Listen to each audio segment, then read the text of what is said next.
پانی نو چلیاں او پہلا کوئی مرسی پال کے پر جنہ نے پال کے سر تے چایا او قدم رکھن ڈر ڈر کے ان کو احساس پڑا ہے کہ ہمارے پر وزن ہے. جنہ نے پال کے سر تے چایا او قدم رکھن ڈر ڈر کے احساس پڑا احساس. حضرت عمر ڈالے تو تمہیں کس نے کرنا سویا ہوگا تو تمہیں آنا چاہیے تھا بتاتے آ کے. اللہ اکبر. حضرت معاویہ بن خدیج رضی اللہ تعالیٰ عنہ کہنے لگے حضور آپ سوئے نہیں دوپہر میں؟ تو جناب عمر کی آنکھوں میں آنسو چمکنے لگے تو ماننے لگے او بھائی سونے کا دور وہ تھا جب حضرت ابوبکر حکمران تھے. جب سے میں بنا ہوں تو دن کی بات کرتا ہے میں رات کو بھی کبھی ڈھنگ سے نہیں سوتا. رات بھی نیند پوری نہیں کر پاتا. دن رب کی مخلوق کی خدمت میں اور رات خالی کی عبادت میں بیت جاتی ہے. اپنی ذمہ داریوں کا خود احساس کرے خود احساس کرے گا. سیاست میں حدیث ہے یہ جتنے شادی شدہ لوگ ہیں نا یہ اس حدیث کو نا دل کی پتری پر لکھ لیں.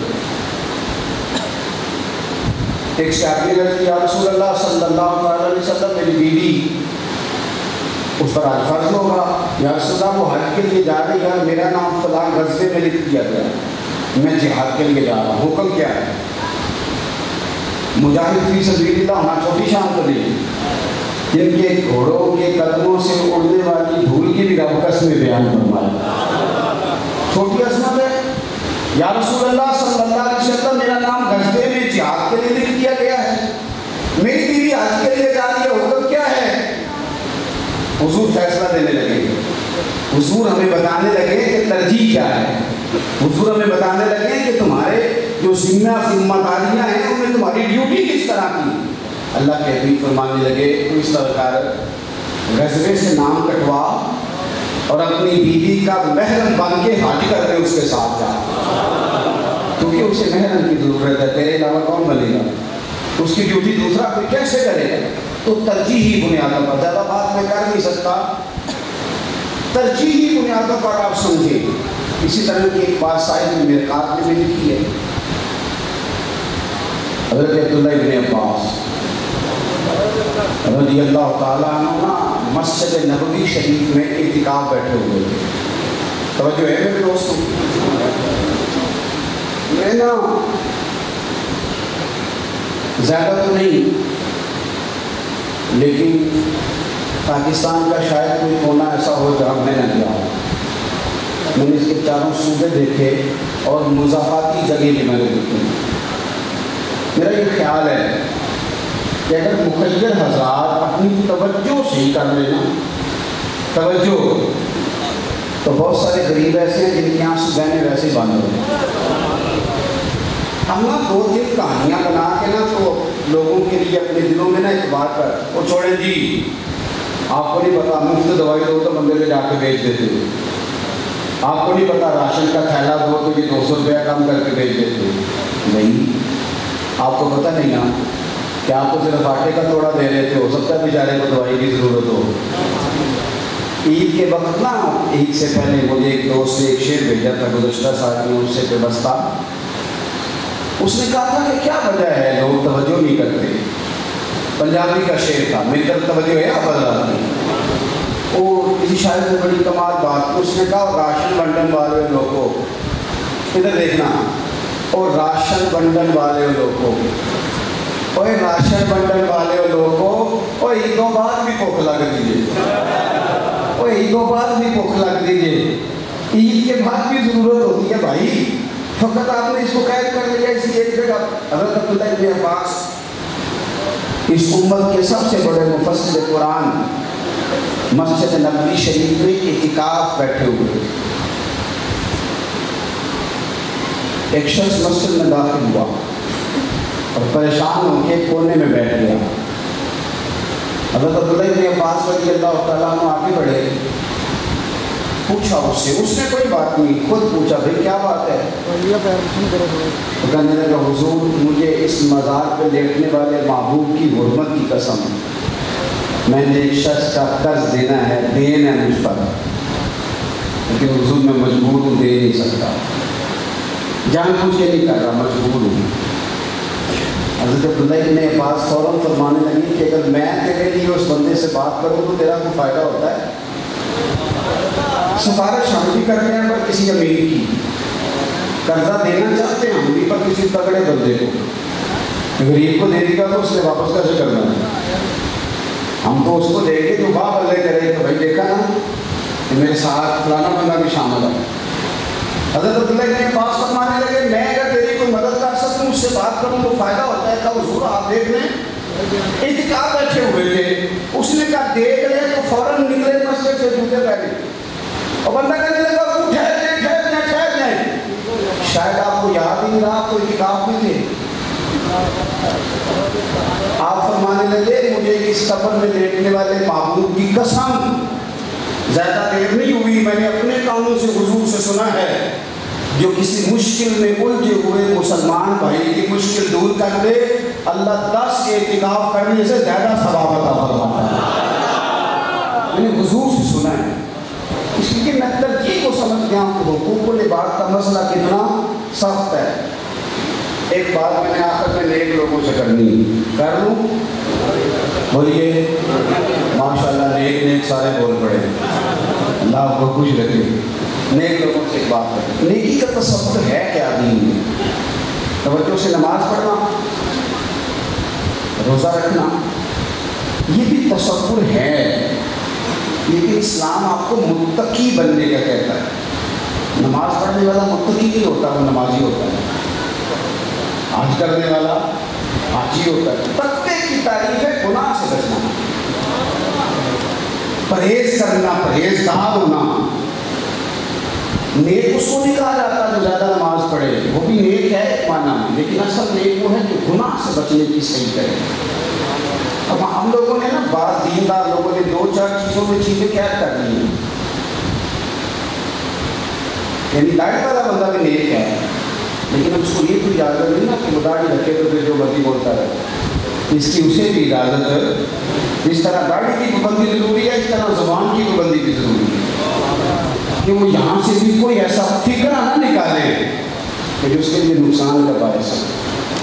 آپ ترجیح دیکھیں، ترجیح صحابہ کرام علیہم رضوان میں سے نا زیادہ لوگوں نے تقریریں نہیں کی۔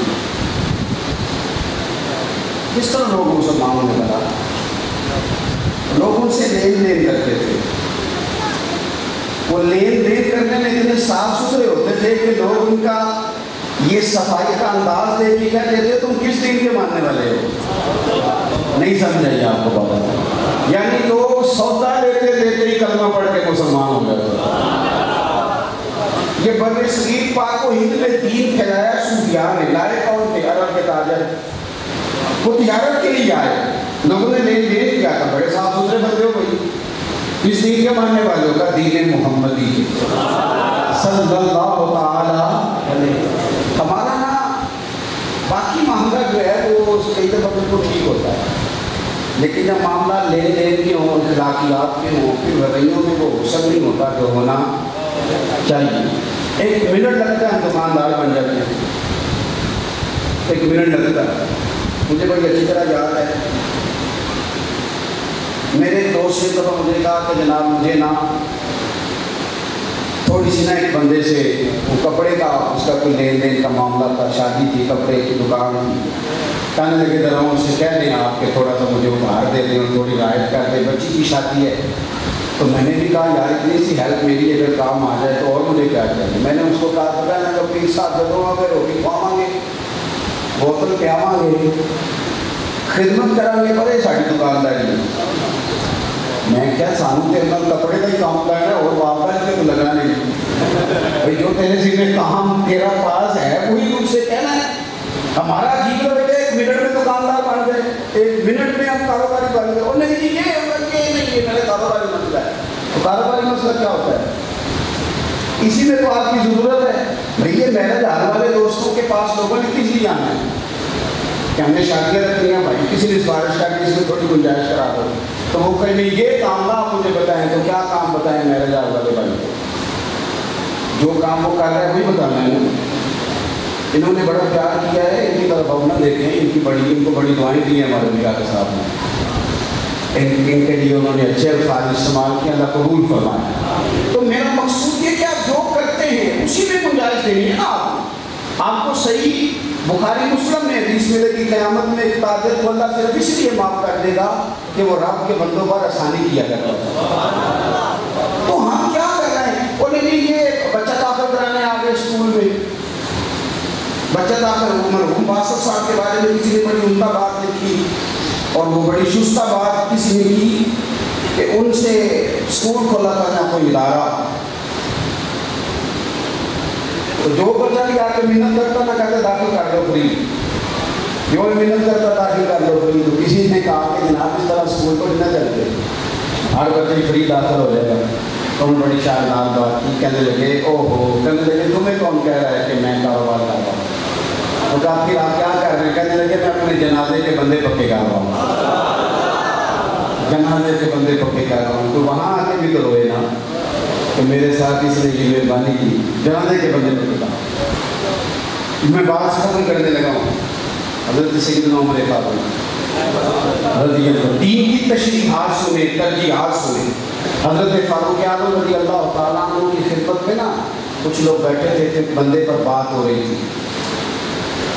ایک شخص نے کہا حضور بڑا نیک آدمی ہے، بندہ بڑا اچھا ہے۔ تو حضرت عمر فرمانے لگے، حضرت عمر کا فتویٰ امام غزالی میں لکھا ہے احیاء علومالدین میں۔ حضرت عمر فرمانے لگے تمہیں کیسے پتہ ہے وہ اچھا ہے؟ حضور اچھا ہے، فرمایا تم اس کے پڑوسی ہو؟ تو حضور نہیں۔ فرمایا کبھی اس کے ساتھ سفر کیا ہے؟ حضور نہیں۔ فرمایا کبھی درہم و دینار کا لین دین کیا ہے؟ حضور نہیں۔ تو یہ حضرت عمر کا فتویٰ ہے۔ جناب عمر فرمانے لگے اچھا تم نے اسے نماز پڑھتے دیکھ لیا ہوگا، اگرچہ نماز پڑھنا بڑی شان والا کام ہے پر دین کا ایک حصہ ہے نا۔ فرمایا فقط نماز دیکھ کر اس کی دیانتداری کی گواہی نہ دے، پہلے اس کے ساتھ لین دین بھی کر لے۔ ان معاملات میں جب تک آپ ہمارا نا جو ترجیحی بنیادیں ہیں ان پر کام کمزور ہو گیا، ایک تو زندگی کو بامقصد بنائیں، دوسرا ترجیحات کا تعین کریں۔ آپ اپنے فرائض پہلے پورے کریں، قضاء نمازیں پہلے ٹھیک کریں، حقوق العباد کا مسئلہ پہلے صحیح کریں، آپ واجبات کے معاملے میں حساس ہو جائیں، آپ ان چیزوں پر پہلے غور کریں۔ کہانیاں قصے کہاوتیں یاد کرنے سے پہلے قرآن مجید پڑھنا ٹھیک کریں۔ آپ کے دل میں جو کام پہلے دین میں لگائے ہیں ان کو پہلے فرصت میں کریں۔ جب آپ وہ کر لیں گے اس کے بعد دیکھیں نا پھل تو آتا ہے بیج لگنے کے بعد، پودا بڑا ہونے کے بعد۔ تو اگر آپ کہیں گے پہلے پھل کھانا ہے درخت بعد میں لگانا ہے تو یہ معاملہ درست شاخیں تیریاں تو ہوتی ہیں، جڑ بیکار ہے۔ تو جڑ فرائض ہے، واجبات ہے، ضروریات دین ہیں، ان کو آپ سمجھیں، اپنی زندگی کا ایک لمحہ بھی ضائع نہ کریں۔ ہم سے جو چیز سب سے زیادہ ضائع ہوئی ہے وہ ہمارا وقت ہے، بڑا ٹائم ضائع ہوا، بڑا۔ ہم جتنا زندگی میں ناکام ہوئے ہیں وہ وقت ضائع کرنے کی وجہ سے۔ کسی کو گرانے کی بحث کرنے سے بہتر نہیں کہ ہم اپنے آپ کو آگے لے جانے کی بات کریں۔ وہ شاعر نے کہا تھا کہ شکوہ ظلمت شب سے تو کہیں بہتر تھا اپنے حصے کی کوئی شمع جلاتے جاتے، بجائے کہ یہ کہنا کہ اندھیرا پڑا ہے، اندھیرا پڑا ہے، کوئی کچھ نہیں کر رہا، تو ایک چراغ روشن کرنا، کہنے کی چراغ تو ہوگا نا۔ کسی نے امام غزالی رحمۃ اللہ علیہ سے کہا لوگ مخلص نہیں ملتے، پر میں چل تو مخلص بننا، تیری صورت میں تو کچھ لوگوں کو ایک مخلص بندہ ملے، باقی پھر ہوتا رہے گا۔ تو اپنی ترجیحات ٹھیک کریں، جدوجہد کریں، آگے بڑھیں، اپنے اندر قوت پیدا کریں آگے بڑھنے کی۔ اٹھ باندھ کر مت کیوں ڈرتا ہے، پھر دیکھ خدا کیا کرتا ہے۔ باہمت رہیں، باحوصلہ رہے اور مخلص رہیں، پھر اللہ کی بارگاہ میں آپ کی مدد بھی ہوگی، آپ آگے بھی بڑھیں گے۔ اللہ کے حضور دعا کرتا ہوں جو میں نے کہا ہے میرا اللہ اسے قبول فرمائے، جہاں ہم بھول گئے اللہ ہم سے درگزر فرمائے۔ آخر دعوانا الحمدللہ رب العالمین۔